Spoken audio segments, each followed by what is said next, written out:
Uh, Good midnight, everybody. I am Waylon Smithers, your MWS news reporter for Revolution Impact and Revolution Paper Bills. Today, I, Waylon Smithers, I'm going to give you my MWS Revolution Impact reveal. And it was the MWS Revolution Impact after the Revolution Chamber. And I gotta say, what a revolution impact it was. I mean, there were like all kinds of. There was quite a surprise for the wedding of Scott Casey Gale Esquire and Sir Robert I, Waylon Smithers, will tell you that. So anyway, let's begin with the reveal, shall we? Here we go. MWS commentators, there's Josh Matthews and Matt Stryker, welcome the fans back to the T-Mobile Arena in Las Vegas, Nevada, and run down the match card. Matthews says we will feature Scott Casey Gale Esquire will.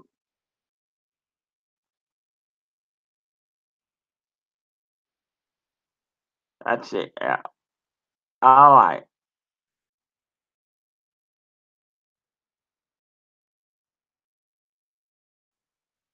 Anyway, let's. Okay, here we go. Scott Casey. Hold on. Apparently it's. Here it is. NWS commentators Josh Matthews and Don Callis welcome the fans back to the T-Mobile Arena in Las Vegas, is Nevada, and run down the match card.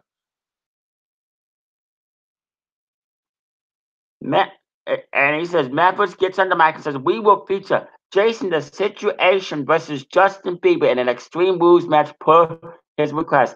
Then we will see General Jerry versus WWE Sami Zayn for his Intercontinental Championship. Then Cerberus versus Monokuma. Callis gets on the mic and says, Michael Scars Mana will defend his MW Scars Championship against Mitchell Mitch Mayat, and the crew will also defend the NWS World Tag Team Championships against the Lucha Brothers Pentagon Jr. and Phoenix from Lucha Underground and Impact Wrestling. And then Mavericks got back on the mic and says Jack we will face Mississippi in the Weapons of Destruction match, and England will face Mike the Expert in the death match. Then it will be the wedding of Scott Kissinger Esquire and Sir Rob Knight right here in the T-Mobile Arena. And then they said the wedding reception will be held at Jesus Palace Casino, where the agency incorporated will be stayed. Mathis then tells the fans to enjoy the show as he and Callis go do commentary. The first match was an Extreme Rules match. Jason the Situation defeated Justin Bieber. This was the opening match as Jason wasted no time taking down Bieber and beating him from pillar to post. Jason then hit Justin on the head and faced extremely hard with a steel chair, busting him wide open as he then whacked him with a candlestick and Singapore cane. Justin Bieber then punches Jason in the face with the chain, busting him open. Then Justin did some karate moves on him, but it was not enough as Jason gave Justin Bieber a bear hug and a big boot and several hot punches, then a body avalanche and dream cushion clothesline, then a corner clothesline and a front suplex slam and a nerve hold as he gave him the snake eyes and STO as he power slams Justin Bieber and gives him a spine buster that implants him at the end of days and pins Justin Bieber 1, 2, 3. Winner Jason the Situation via pinfall and the days as this match lasted 10 minutes. After the match, Jason the Situation brutalized Justin Bieber some more and powerbombed him through the stage front him to electrical equipment. Gotta say, it was awesome. It was an absolutely amazing seeing Justin Bieber get his ass kicked. Nobody likes Justin Bieber, and thank you, Jason the Situation, for beating the hell out of Justin Bieber. It was probably Scott Casey and Sir Rob Knight and invited Justin Bieber to compete here. I don't know. But anyway, thank you, Jason the Situation, for beating the hell out of Justin Bieber. That was definitely worth watching and very enjoyable as well. And then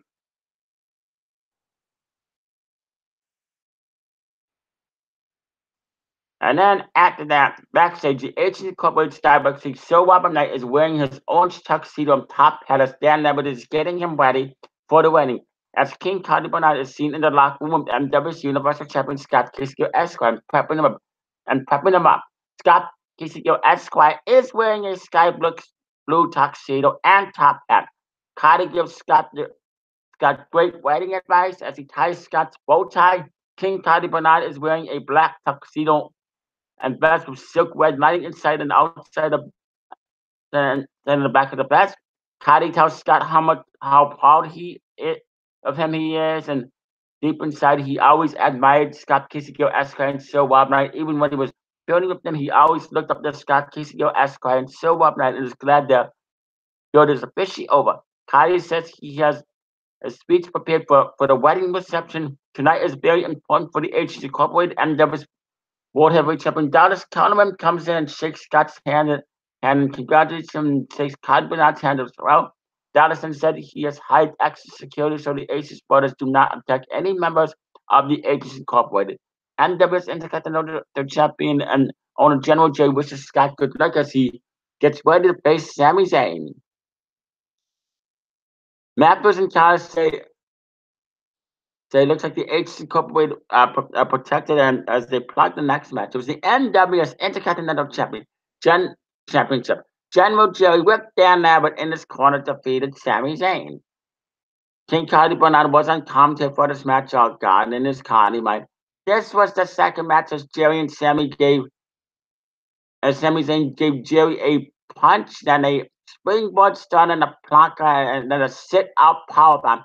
As Jerry battles back with a face break and then a face buster and lariat as Zayn gives Jerry a diving crossbody and dropkick and half suplex and a sit-out scoop pile driver and suicide dive as he goes to pin, but Jerry kicks out and hits a DDT on Zayn, then a neck break and back break and spinning heel kick as Jerry drops Sami Zayn with the Atom Bomb and locks him in the silent profile as Sami Zayn taps out.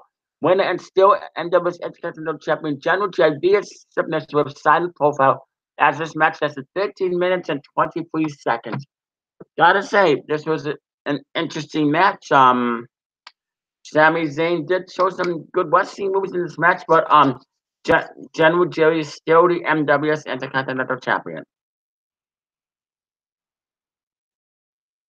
Anyway, good match. And then, backstage, a returning Matt Striker interviews Jack Harmon, asking his thoughts on facing Mr. Snippy tonight. Jack says it should be a cakewalk wrestling Mr. Snippy tonight in the Weapons of Mass Destruction match because he hates censorship with a passion. He will end Mr. Snippy and the censoring politics. As far as the wedding goes tonight, he thinks there will be a huge surprise. Cannot wait to see it. As a matter of fact, he has a special song planned for the two lovebirds. However, Jack did say he might just save that for the wedding reception instead. And then Michael Cole interviews Cerberus and asks him why does Monokuma keep intimidating him. Cerberus says Monokuma is a real stupid idiot who loves to piss him off, and well, tonight he will show him what happens when he does. Then King Cody Barnard went to Scott Kisigo's locker room to hang out with him. Why is King Cody Barnard all of a sudden hang out with the new married couple, Scott Kisigo and Sir Robert Knight? That kind of has you wonder now, doesn't it? So we get to Monokuma with Dan Lambert in his corner, defeated Cerberus with Professor Hill Straight in his corner. This was the third match of Cerberus and Monokuma wrestled back and forth, with Cerberus dominating Monokuma until he fights back and scratches him in the face and gives him a 450 senton, then a back elbow and booty bop as Cerberus hits a companion and on Monokuma, then a Casita and a choke bomb as Monokuma gives Cerberus a Dangan bomb and diving leg drop as Cerberus hits an electric chair on Monokuma G17 hip toss as Cerberus lands a shooting star press and goes to pin, but Dan Lambert puts Monokuma's foot on the rope. And then Cerberus gives chase to Dan Lambert. Monokuma then attacks Cerberus and beats the hell out of him as he plants some of the brainbuster for the free count due to Dan Lambert holding Cerberus' foot down so he doesn't kick out. As this match lasts 11 minutes. After the match, General Jerry comes down and lays out Cerberus with an atom bomb as Jerry and Monokuma go to the back. Monokuma makes a phone call. Jerry tells Silverwood that he's been locked up in the mental hospital. Orderlies come down and tackle Silverwood down. Silverwood Knight is directing traffic as he has the orderlies put Silverwood in a straitjacket and drag him away. Silverwood Knight then misses Silverwood in the face as he goes through the back to his skyback suit. As Silverwood is being loaded up in the truck, Scott Casey Esquire shoves Prozac down Silverwood's mouth and wanted to make him swallow the Prozac as he closed the truck door. As the ambulance takes Silverwood to the mental institution, King Cardi Bonat tells Scott Casey Esquire that he is a pure genius and can't wait to see what the amazing agents incorporated have planned for Silverwood. Scott Casey Esquire says Silverwood will lose to General Jerry next week. Jerry comes down as King Cardi Bonat interviews him, tells Jerry awesome plan as the agents incorporated the plan had planned for Silverwood. Jerry says absolutely and says Silverwood is allowed to cut a promo and respond to his turns while in the mental hospital, and he will stay there until next Thursday. Monica Moore reveals that it was his idea to have Silverwood taken to the mental institution for because he can't make it because Monica claims that Silverwood keeps going back and forth on who he is, and then Monica says he will explain in his next promo why he had Silverwood locked up in the mental institution, and if he isn't indeed joining the Agents Incorporated. I wonder what Monokuma's gonna say. Why did Monokuma have Silverwood locked up? And will Monokuma join the Agents Incorporated after that offer that General Jerry we gave him? Something fishy is going on here. And then Mathis and Tyler say that was cowardly and sneaky of Monokuma and Jerry to do, and that Silverwood is going to be extremely pissed off next week, and Jerry better watch out as they play the next match. So it was an NWS Scars Championship First Blood Rules match. Michael Scars Minor with Ethan Zobel in his corner defeated Mitchell to Mitch Mayette. This was the fourth matches Minor and the Mitch beat the crap out of each other. The Mitch jackknives Minor and hits him with a wrench, but it does not bust him open as the Mitch pounds away on Minor until he fights back and gives the Mitch an enziguri and scoops them, then a baseball slide, then a big boot as Minor drags the Mitch with a Minor bomb. Then the Scars and Minor, he hits the Mitch with a steel chair. It does not bust him open as the Mitch fights Minor off and gives him an atomic chop, and then a Falcon punch as the Mitch hits Minor with a metal pipe and it still won't bust him open as he beats him with it. Then he gets a trash can and hits Minor on the head with it as well as the trash can lid.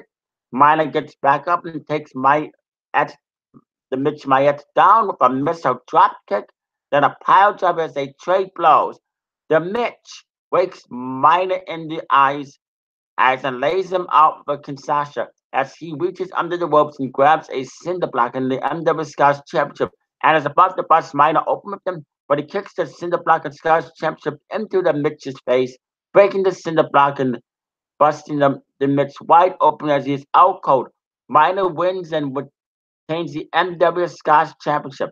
Winner and still NWS Scars champion Michael Scars Minor via busting his opponent open as this match lasted 15 minutes and 15 seconds. Gotta say, Michael Scars Minor has been quite a wolf the NWS Scars Championship. Who is going to be the guy to beat him? As I keep asking, who is going to be the guy to defeat Michael Scars Minor for the NWS Scars Championship? He has had quite a long reign, a two-time Scars champion, but I know that somebody is going to beat him, but who? And then Waylon Smithers break the news that next Thursday, the Revolution Impact will do another open fight night, and that Revolution Impact will be at the Allstate Arena in Chicago, Illinois. So yes, next week Revolution Impact will present open fight night, and it will be at the Allstate Arena in Rosemont, Illinois, Chicago, Illinois. What many people call it, but yeah. And then so remember, we're going to be in Chicago next week at the Allstate Arena. I know that should be interesting. And then Matt Striker interviews Ian Clean and asks him his thoughts on facing Mikey X Murder tonight. Ian says Mikey X Murder will be put out of his misery tonight. He's just a prime example of what he has planned for the Agents Incorporated. Next Thursday, he will destroy Scott Casey to get soon to be husband Sir Robert Knight. And after that week, he plans on getting revenge on General Jane. And the week after that, he will take care of Dallas in a and a Hell in a Cell match. Ian says his main goal is to take down the H Incorporated one by one, and he does not give a shit about Sir Robin Knight's new environmental championship because, as far as he goes, the title that title is the most irrelevant championship of all time. Ian says the only title he cares about is the Universal Championship, and he and at Revolution Mania 4 he will finally take the Universal Championship off of Scott Casey Gale Esquire. And I gotta say, those are strong, passionate words from Ian Cleanan. Ian Cleanan is completely focused. He's completely focused on taking down the H Incorporated, and he's completely focused on defeating Scott Casey Gale for the Universal Championship at Revolution Mania 4. And then Josh Mathis and Don Callis agreed that it was strong work from Ian Cleanan as they plot the next match, which is indeed Ian Cleanan defeated Mike the X Murder with Ethan Zobel in Mike the X Murder's corner. This was the sixth match as Ian wasted no time beating down Mike the X Murder as he busted him open wide away with hard punches, locks him in a Kimura lock. But Mike does not tap out as he grabs Ian and slams his head on the barbed wire and scrapes his face, busting him open as he pounds away on him and hits him with a nightstick non-stop. As he gives Ian a bicycle kick, then goes to pin him, but Ian kicks out and fights back as he chokes Mike with the barbed wire and tosses him into a barbed wire baseboard. Ian then gets a glass table and dumps thumbtacks all over it and sets it on fire as he picks up Mike and is about to put him through a table, but Mike low blows Ian and murder bombs him right through the flaming glass table and goes to pin him, but Ian gets his shoulder up and F5s Mike and stomps on him as he gives him a backslide, then a belly-to-belly suplex and plants Mike with the T-virus for the pinfall. For winner, Ian Cleanan via pinfall with T-virus as his match has 18 minutes and 25 seconds. Gotta say, Ian Cleanan, he's at his best. Yes, Ian Cleanan just proves why he belongs to the Universal Championship and why he is the guy to defeat Scott Casey Gale Esquire and take him down. Ian Cleanan has got this. I mean, like I said, he is extremely focused. Ian is more focused than ever. And I gotta say, Waylon Smith think that Ian Cleanan is indeed going to defeat Scott Casey Gale Esquire for the Universal Championship because, in my opinion, Scott Casey Gale Esquire does not stand a chance. And then backstage, Mr. Jesse Acevedo is shown talking to me, NWS News reporter Waylon Smith, as he tells me I am doing a great job as an NWS News reporter, how I am not afraid to get the scoop, and asks me if I would also like to be his personal assistant. I, Waylon Smith, accept the job, and me and Mr. Jesse Acevedo, the general manager, shake hands. That I, the Waylon Smith, asked the GM if he would like some tea. Mr. Jesse Acevedo says yes, of course, and I go ahead and get his tea. Gotta say thank you, Mr. Jesse Acevedo. I mean, I'll be more than happy to be your personal assistant and help you with your day-to-day duties. And then Josh Mathis and Don Cox say congratulations to me on being a personal assistant to General Manager Mr. Jesse Acevedo as they plug the next match, which ended up being which actually ended up being the final match, the main event. So it was NWS Tag Team Champions, the Crew, Dallas Counterman and Jesse James Resurrect, defeated the Lucha Brothers, Pentagon Jr. and Phoenix from Lucha Underground and Impact Wrestling. This was the sixth and final match as Crew and the Lucha Brothers wrestled back and forth, with the Crew taking down the Lucha Brothers as Dallas gives Pentagon a body splash and bowler punch. And Jesse then hits Phoenix with a death belly driver. Jesse then turns his attention to Pentagon as they fight, and Dallas goes after Phoenix and slams him and then locks him in a camel clutch. Crew then give Lucha Brothers an aided brainbuster and a double suplex and a doomsday device and a flapjack DDT as Lucha Brothers with a double powerbomb. Pentagon drops the Crew for package pile drive, and Phoenix drops the Crew with a 450 smash as they go to pin him. but the crew kicks out and both teams wrestle with move after move and submission after submission. Jesse delivers his package power driver to both Lucha Brothers, and Dallas lays out the Lucha Brothers with the Claymore kick as the crew then plants a sweet chin music pile driver combo for the pinfall to retain the MWS Tag Team titles. When it's still MWS Tag Team Champions, the crew via pinfall with sweet chin music. The pile driver combo this match lasted 16 minutes. After the match, Jesse and Dallas then have a stare down as Jesse taps on Dallas's World Heavyweight Championship.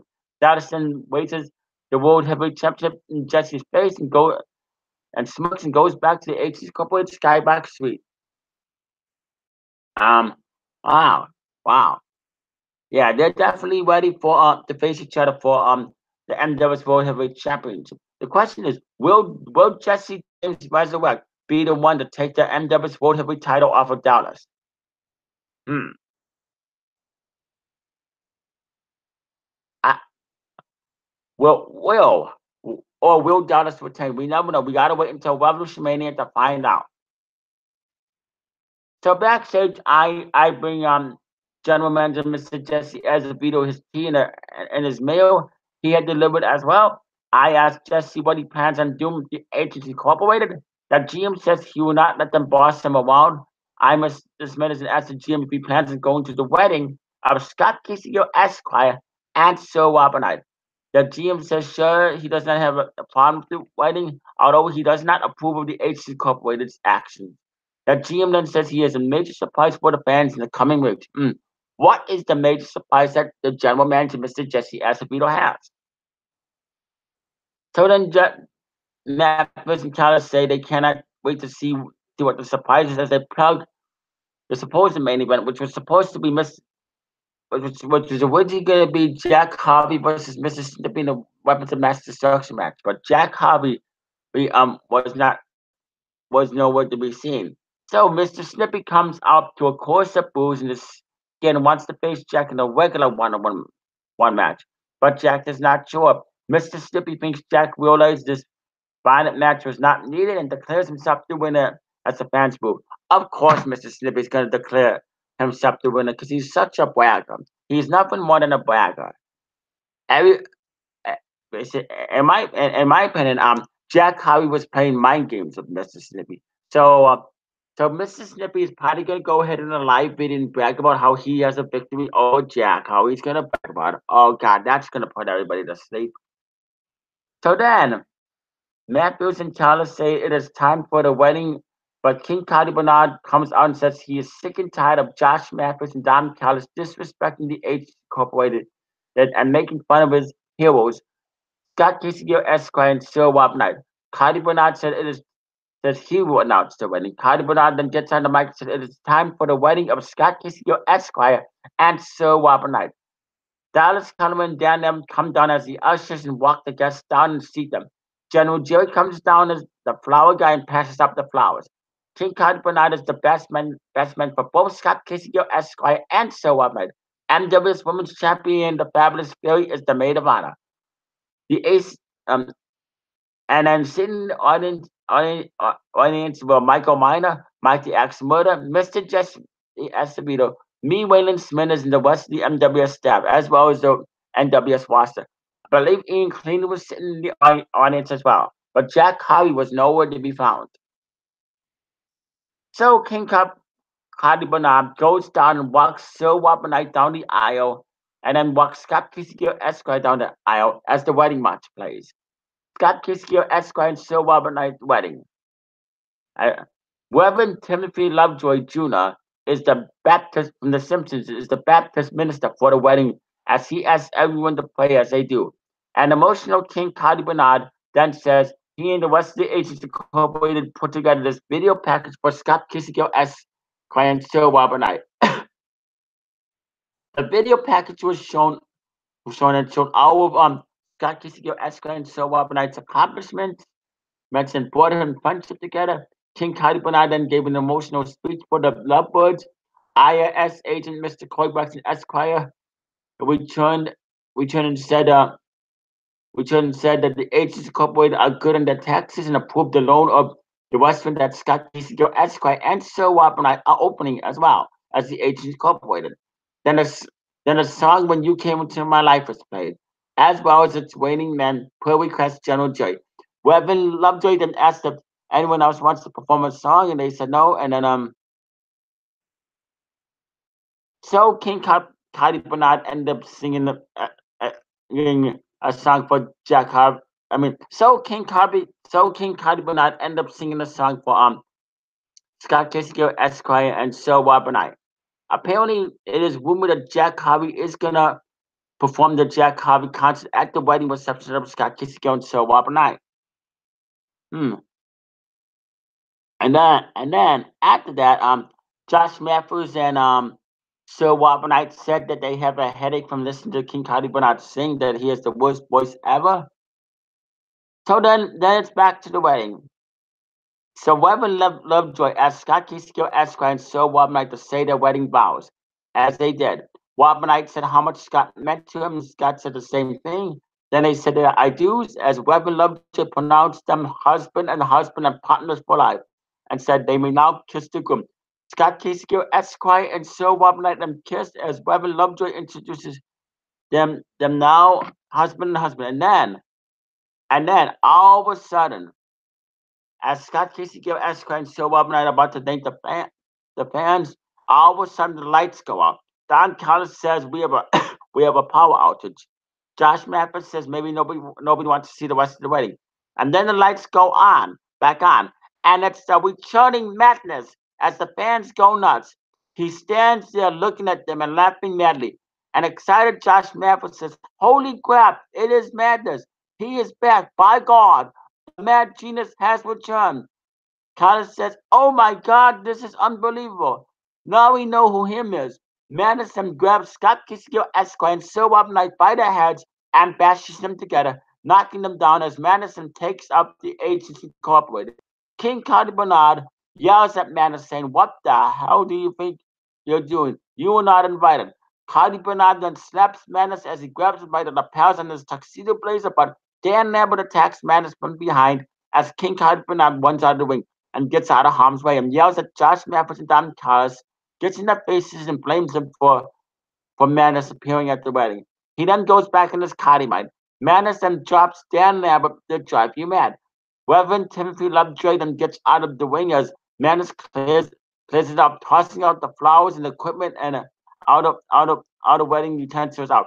Madness then lays out Scott Kissinger, Esquire, and Sir Robert Knight with the drive you mad, then throws them out of the ring as the fans keep cheering, going nuts for Madness. Josh Mathis says Madness has returned and taken out Scott Kissinger, Esquire, and Sir Robert Knight, the married couple. The agent the agency couple waited have been taken out too. And then Josh Mathis says that Madness has also cleared the ring. Then he says, how will the two married couple lovebirds, Scott Kissinger, Esquire, and Sir Robert Knight, retaliate? What will they have to say? What will Madness have to say? What will happen next week on Revolution Impact at the Outstate Arena in Chicago, Illinois? Right, for Open Fight Night. Will Scott Kissinger, Esquire, and Sir Robert Knight have to go to counseling? We are out of time. Good night, everybody. Don Collison says, see you next week. See you next week. And then King Cardi Bernard says, this is disrespectful and wrong on Madness to do on our levels. Cardi Bernard says that Madness will pay for this. Then King Cardi Bernard demands that Madness be arrested and thrown in jail. The show goes up the air with Madness laughing madly as the new married couple, Scott Kissinger, Esquire, and Sir Robert Knight, are shown on a rampage, driven mad and formed temper tantrums, and saying they want revenge on Madness. So Scott Kissinger, Esquire, and Sir Robert are officially married. Yep, they're officially husband and husband. The best part was Madness showing up at the wedding. Welcome back, Madness. I'm looking forward to seeing you. As a matter of fact, Madness, Waylon Smithers would like to interview you one of these days. So anytime you're up for an interview, Madness, Waylon Smithers will be more than happy to interview you. Maybe later today or on Saturday and Sunday. Madness, anytime you want an interview, let me know, Madness, because I have a whole lot of questions to ask you. Also, Waylon Smithers would also like to interview Ian Cleaner as well. because because like I said, I'm doing the Waylon Smithers show. So whoever wants to be an episode for the Waylon Smith, whether it's Madness or whether it's Ian Clean, let me know. So all you need to do is like message me message me on Facebook and say and tell me Waylon Smithers that you would like to be on a Waylon Smithers show episode 4. So yeah, so the next guest I want to interview is Madness and then Ian. So who wants to go first? So Madness, if you want to be in episode 4, let me know. Or Ian, if you want to be in episode 4, let me know. Anyway, that's all I Waylon Smith's gotta say. Thank you for watching. Make sure you subscribe to the MWS Revolution YouTube channel for all your promos, modes, face-to-face competitions, breakdown previews, reviews, and comedy skits. Make sure you like the NWS Revolution Facebook page. Make sure you follow us on Twitter at NWS Revolution, and make sure you buy MWS merchandise. Make sure you download the MWS app and watch over. Because on the MWS app, you can watch Revolution Impact, Revolution pay-per-views, and all your and also Revolution Impact ice cream bars are on the way. What apparently there's still the Women's MWS Revolution Impact Western coming in as well. So yeah, there's a lot of surprises coming here in the MWS Revolution. Anyway, that is all I Waylon Smith's gotta say. You all have a good night, and I will see you next week for next week's NWS Revolution Impact review. As I Waylon Smithers am now the official NWS Revolution Impact reviewer. Anyway, you all you all have pleasant dreams, and you all stay safe. And like I said, Ian Clean or Madness, whichever guy wants me to interview them, let me know. Either you let me know on my Twitter account at Waylon Smithers NWS, or you private message me. See, that's all I gotta say. Waylon Smithers out, and see you soon.